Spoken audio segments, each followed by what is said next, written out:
inventory. And the thing about it is, it's easy to point the blame at somebody else. Well, this happened because of what they said, or this happened because of what they did. But as I tell people, we're not blameless. Right. We're not 100% blameless in anything that happens to us. So then you have to take accountability for yourself. So I started looking into myself, looking at patterns that I had, looking at choices that I had, because we're responsible for the choices that we make. Right. Nobody else. The trauma that I dealt with it wasn't just one fold. It was several fold, Right. to be specific. At the same time, I was dealing with the loss of a parent. My father, God rest his soul, he suddenly passed in 2016, shortly after my birthday. I was a newlywed at the time, and it was the hardest year, hands down, in my life. And while I was grieving, because it wasn't just my father that passed, I had several family members that passed in a short period of time. Was eulogize my father. I had never even performed a eulogy, never expecting that the first one would be my own daddy, my hero. Yeah, man, I know how that's tough, because I eulogize my son. Yeah. As you know that, man. Yeah. So that's super hard. Yeah, it's like, how can, a eulogy is to encourage the living. But I was the one that needed encouragement. But my whole family, my mother, my brothers, and I'm the youngest in my family, all of them, everyone was unanimous to where they wanted me to do it. They didn't want any other minister. And I come from... Hey, what's good, everybody? I'm Arian Tyson, and welcome to the Come Up Next Level Mindset. Are you struggling emotionally? Or maybe you are the person who knows something that's off on the inside of you, but you just can't pinpoint it? Or maybe you are just a person who wants to become better. Then you are in the right place at the right time. In today's episode, this is part 2 of dealing with emotional trauma with my guest, Arian Tyson. But before we get into this video, do me a favor, hit the subscribe and notification button. And my promise to you is that I will continue to bring some good content and have some great conversations.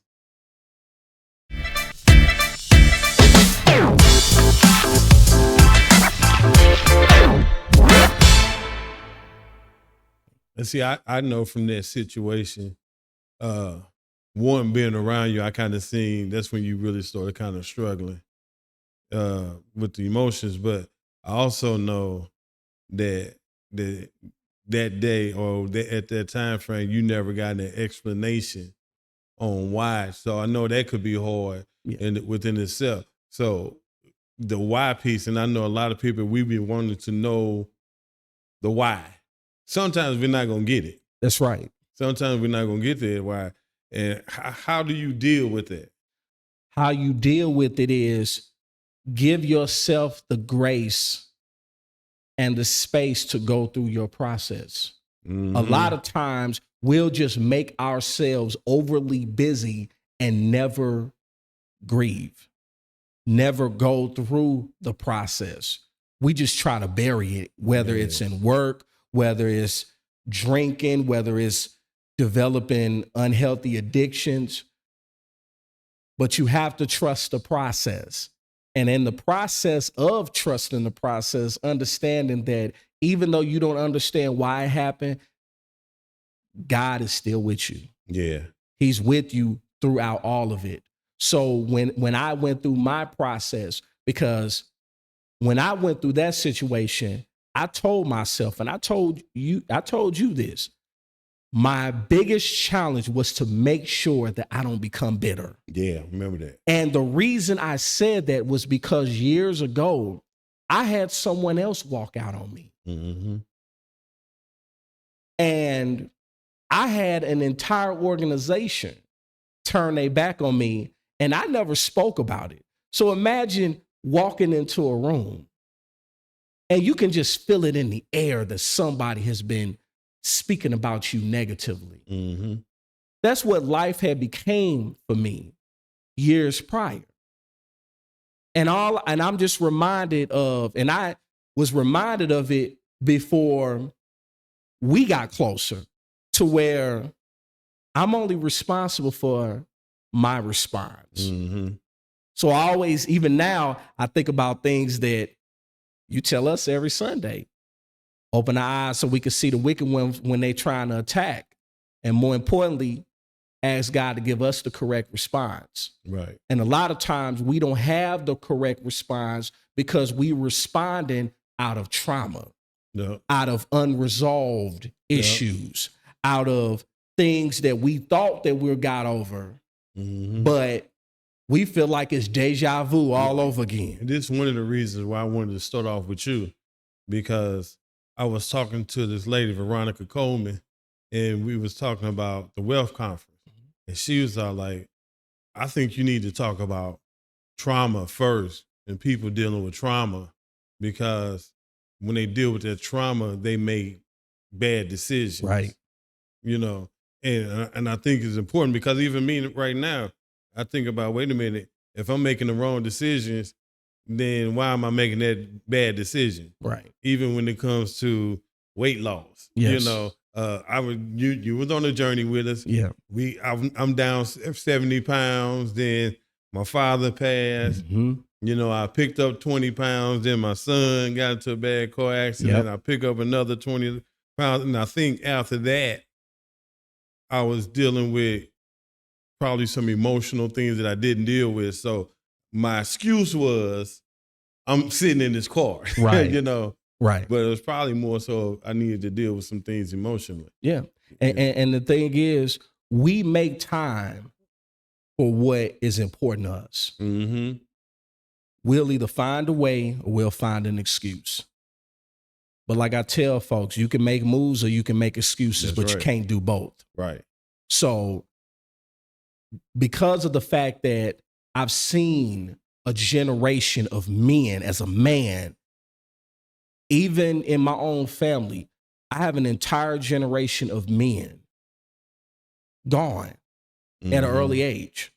I looked at the things that they ate. I look at how they dealt with stress, how they dealt with their own trauma. That was a generation that they kept things to themselves or they talked amongst each other. Right. But they didn't really deal with it.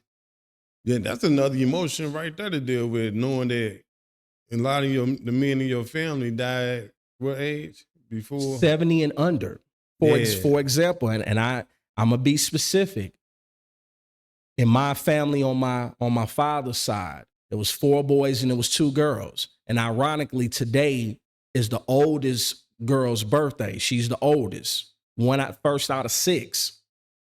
She's had to bury her 4 younger brothers. And the oldest one only lived to be 70 years old. Right. I had an uncle pass at 49. I'm 41. So in a couple of years, I will have outlived him. Mm-hmm. When my father passed in 2016, he was just 40 days shy of his 65th birthday. Right. In our last conversation, we were talking about his 65th birthday. So imagine my surprise when he didn't even live to see it. Right. I gave up pork just before my father passed. And now, when I think of pork, I think about that's what his last meal was before he had his heart attack. I have no desire for it. Mm-hmm. No desire. And I'm almost 9 years clean of not eating pork. Right. But I didn't let it manifest into a health condition, which we as men do. We're reactive, but I decided to be proactive. Right. And because of that, you know, thanks be to God, I've reached 41 years of age. I'm not on any medication, never have been, and I'm determined to keep it that way. I'm healthier than I was. I'm healthier now than I was a year ago. Mm-hmm. And I just had my lab work done. Right. That confirms that. But I didn't let myself get the diabetes diagnosis to take action. I took preventative measures. And that's probably because, just think about it, if you wouldn't have got the emotional part together, what would you have kept doing? And exactly. I know you to be very disciplined as well. Yeah. But just to say, if you just down spiral with the emotional thing, like me, myself, we talk about eating again. Mm. I know that I'm a stress eater. Yeah. So when trauma happens or things like that in my life happens, what I do, I turn to food, and I turn to the wrong food. Right. And start eating all type of junk food and stuff like that. So, and that's my way of dealing with it. And I know that's not the way you're supposed to deal with it. Right. And like just think about all the stuff that you just dealt with back to back to back to back. That's enough to make somebody kind of go a little insane. Yeah, that'll make somebody scream. Shout out to Michael Jackson. Rest in peace. Yeah. That will make you scream. Yeah, I know, because when I lost my son, that's exactly what I did. Yeah. And then it was like, I want to say it was probably like 5 years, maybe 4 years after his death, that I started realizing, wait a minute, you haven't dealt with his death. Yeah. So emotionally, what was I kind of going through? And I'm still now just kind of start thinking about this stuff, because I don't know, man, sometimes you're just so used to burying things. Right. That you don't know that something is actually wrong with you.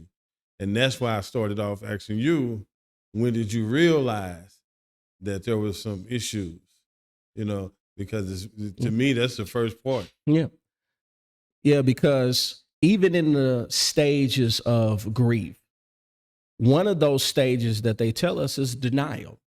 And there are a lot of folks going through life in denial, acting like everything is okay when it's not okay. Acting like someone has to, at some point, will accept them for where they are, accept them for who they are with all their baggage. And that's not even fair to the person. Yeah. And I like to say that even now, there's a large proponent of individuals that suffer from what I like to call the Mary J. Blige syndrome. No, what is that? The Mary J. Blige syndrome. So let me provide the context. In 2005, she released an album called The Breakthrough. It was a acclaimed album. One of the songs on her album was a song called Take Me As I Am. It's a very beautifully written ballad, but the issue that I have with it as a man is that she's saying, take me as I am or have nothing at all. But the same grace is not afforded to men. Mm-hmm. We're expected to have all of our stuff, have our stuff together. We have to have a mind right, have a body right, making sure that we have some level of stability. And we should, before we entertain getting involved with someone on a romantic level. But that piece that she left out is, it's hard to take somebody as they are when they haven't dealt with the things that they need to deal with. Mm-hmm. I'm not responsible for what that woman went through prior to meeting me. So because I have to do my own work, guess what? You are responsible for the work you have to do. Yeah, and I think that might be a problem that a lot of people are facing. They don't really realize that there are some emotional things. Because a lot of times, truthfully be told, a lot of times emotions, it ain't like something that's just screaming at you saying, hey man, you got emotional problems, you got emotional trauma going on in your life.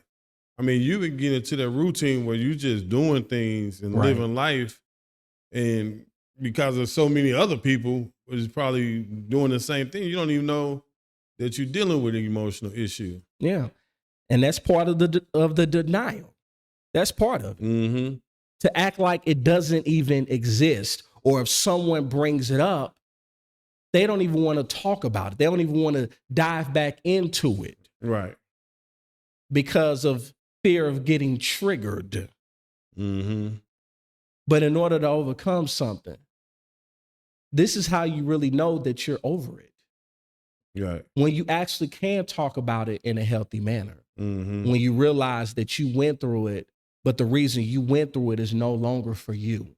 We go through things because there's a lesson to be learned in everything that we go through, whether it's good, whether it's not so good, or whether it's indifferent. Right. And if we don't learn the lesson, history will repeat itself. Mm-hmm. And that's what happened to me. That was my turning point. So when I decided to eliminate all distractions, when I decided to chase after God, I'm not going to lean on my family for strength.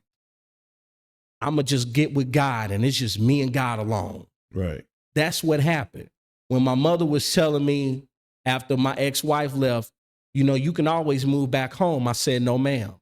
I appreciate you offering me the outlet to move back home, but I have to stand on my own. Right. And in that process, that's when I really began to trust God. And in the process, God elevated me. It was in that process that I became an author. When I finally sat down after years, after putting it off, because people told me as a teenager I should write a book. But it literally took me going through the most traumatic experiences of my life to sit down, and in a span of 2 months, that book was written from cover to cover. And that's when you saw recognizing or dealing with the emotional trauma? I dealt with it in the process of writing the book. It was helping me heal. Right. I wrote the book in 2017, literally as my divorce was being finalized.